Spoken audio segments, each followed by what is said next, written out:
नमस्ते दोस्तों, आपका स्वागत है मेरे चैनल कृषि इंजीनियरिंग पर। और आज मैं ऐसे टॉपिक पर बात करने जा रहा हूँ जिसका मतलब जो हम सभी को पता ही होगा। आज मेरे जो फार्म के जो साइट के जो मेरे कृषि मित्र हैं, उन्होंने एक बात बोली, फंगस। और जैसे उन्होंने फंगस ये शब्द निकाला, ये नाम सुनते ही मेरे दिमाग में या फिर हम सबके दिमाग में आता है फंगिसाइड। तो उसके बाद हमारी चर्चा हुई और उस चर्चा में हमें काफ़ी सवाल आए। तो उन सवालों को मैं आपको बताना चाहता हूँ। उनके कुछ जवाब मिले, कुछ नहीं, कुछ ढूंढने का मैं प्रयत्न कर रहा हूँ जो रिसर्च पेपर रहे थे उनमें। तो उनमें भी कुछ ज़्यादा मुझे पता नहीं चला। तो वो सवाल क्या थे कि क्या हम कभी बिना फंगिसाइड के कुछ खेती कर पाएंगे? क्या हर बार फंगिसाइड हमारी फसलों के लिए ज़रूरी होता है? क्या फंगिसाइड हमारी फसलों को हमेशा बचाता ही है या फिर इसके कुछ साइड इफ़ेक्ट भी है? क्योंकि हम कोई भी या फिर हमारे लिए जब भी हमने देखा कोरोना के टाइम में, मतलब हमने जो भी दवाइयाँ खाई उन्होंने कोरोना से बचाया, लेकिन उसके कुछ साइड इफेक्ट भी तो हुए ना हम पर। क्या उसी तरह से फंगिसाइड का यूज़ करने से भी होते हैं? क्या फंगिसाइड का कोई नेचुरल तरीका नहीं है जिससे मतलब वो ज़्यादा उसके साइड इफेक्ट भी नहीं रहे और सिर्फ उनके पॉजिटिव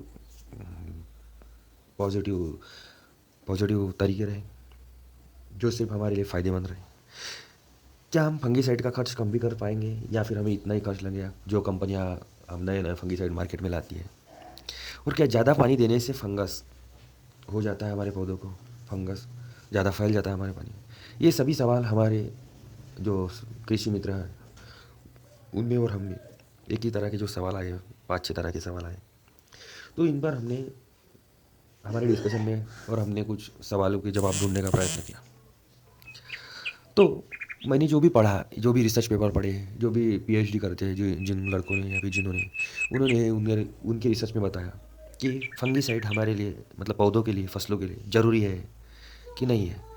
क्या ये हमेशा आता है या नहीं? तो इसके रोकने का तरीका क्या है? तो इसके रोकने का तरीका मुझे यही पता चला कि अगर हमने प्रॉपर न्यूट्रिशन, जैसे एनपीके और माइक्रोन्यूट्रिएंट, अगर हमने हमारे पौधों को प्रॉपर न्यूट्रिशन दिया, प्रॉपर खाना दिया, तो उनकी इम्यूनिटी बढ़ जाती है।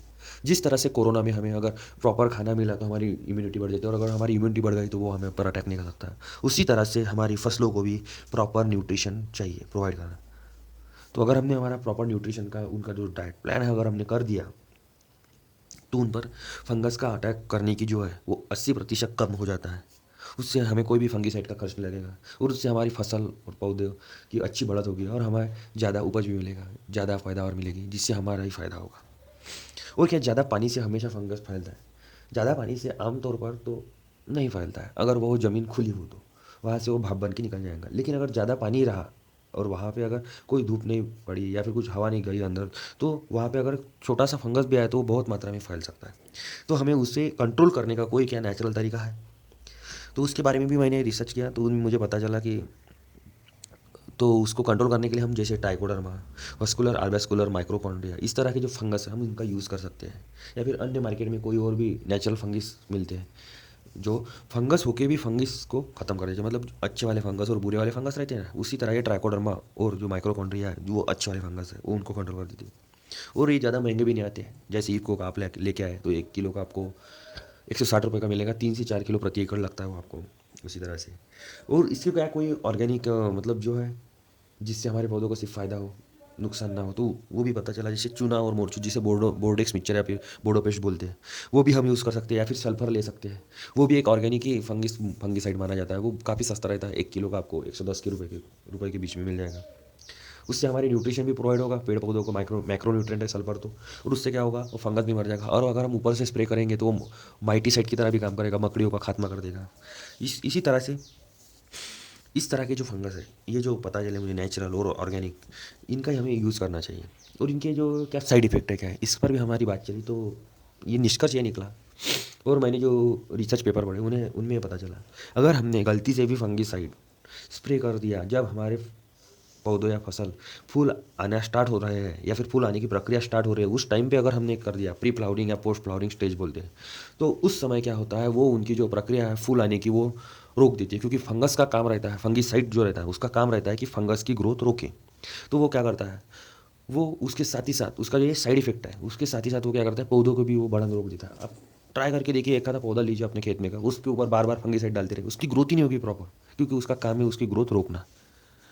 तो इसी वजह से उसका साइड इफेक्ट यही है कि वो ग्रोथ रोक देता है। आप कोई भी फंगिसाइड लीजिए, 10 या 15 दिन रहता है, और ज़्यादा पावरफुल लेंगे आप, आपको लगेगा कि मेरी फसल अच्छी होगी, तो अच्छी नहीं होगी भाई साहब। वो आपकी फसल को कुछ ना कुछ नहीं बहुत ज़्यादा साइड इफेक्ट करेगा और उसकी ग्रोथ रोक देगा, वो प्रॉपर ग्रोथ नहीं हो पाएगा, वो ऐसा स्टंटेड हाइट यानी छोटा सा पौधा रह जाएगा। अगर आपके पेड़ पौधे आपकी फसल अगर बढ़ेगी, कोई लोग कहते हैं कि ज़्यादा फसल बढ़नी नहीं चाहिए तुअर या अरहर की, तो वो अगर बढ़ी नहीं ज़्यादा तो आपको पौधार भी नहीं मिलेगी। मैंने देखा है मेरे खेत में, मेरी जो तुअर या अरहर थी मेरे खेत में मैंने लगाई थी, वो पूरी 6 फीट 7 फीट हो गई थी। सभी लोग बोल रहे थे कि वो कुछ नहीं मिलेगा, कुछ नहीं मिलेगा। वो पूरा 1 एकड़ में थी, उसमें 12 क्विंटल मेरे को एक एकड़ में उसका उत्पादन लिया। वो अच्छी तरह से बढ़ गई थी और मैंने फंगीसाइड कोई भी यूज़ नहीं किया था, और एक फंगीसाइड किया था सिर्फ नीम ऑयल का। हाँ, एक भूल गया मैं, नीम ऑयल आता है वो भी अच्छा है, उसका ज़्यादा साइड इफेक्ट नहीं था। वो भी मैंने किया था जब वो स्टार्टिंग में छोटी सी थी तब, और जब बढ़ गई फूल आना स्टार्ट होगा उस समय नहीं किया था। तो इसीलिए आप फंगीसाइड का जो है यूज़ आप कम ही करिए।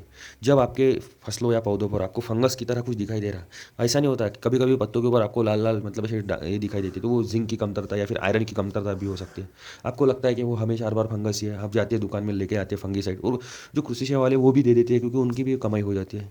तो इसलिए आप समझदार बनिए, होशियार बनिए, आप जानिए, देखिए पौधों को क्या उनके ऊपर सच में फंगस है या फिर उनकी ये स्टेज है जब वो पत्ते अपने आप ही फेंक देते हैं, पतझड़ का मौसम रहता है।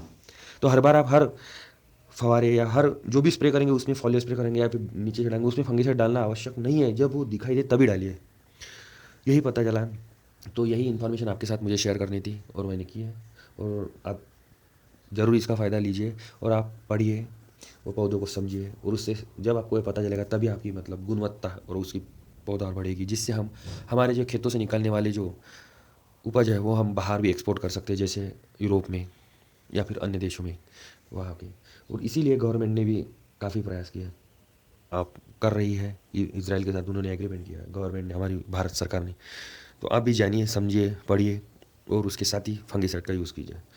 थैंक यू दोस्तों। अगर आपको ये मेरा वीडियो पसंद आए, मेरी बातें पसंद आए, तो अपने दोस्तों के साथ इस वीडियो को शेयर ज़रूर कीजिए और साथ ही साथ मेरे चैनल को सब्सक्राइब ज़रूर कीजिए।